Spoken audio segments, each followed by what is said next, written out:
ভালো আছেন? ভালো আছি। শোনো, বলছি একটা অনেক গুরুত্বপূর্ণ কথা। তুমি যখন দেবীদার প্রোগ্রাম করছো তখন ফার্স্ট তৃতীয় বিয়েতে গেছিলাম। আমার একটা মেয়ের একটা সমস্যা, তুমি হয়তো জানতেও পারছো, পুলিশে চাকরি করে।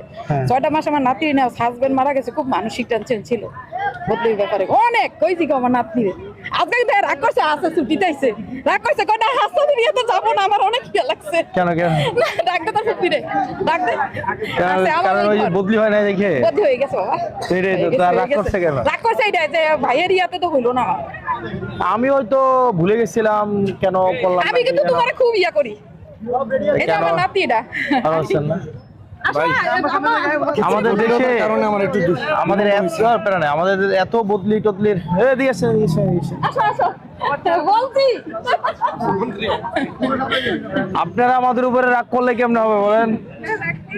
হয়তো ভুলে গেছিলাম, হয়তো কেউ মনে করাই দেয় না না। না বাবা, ভুলে গেলে হবে না, আমাদেরকে তো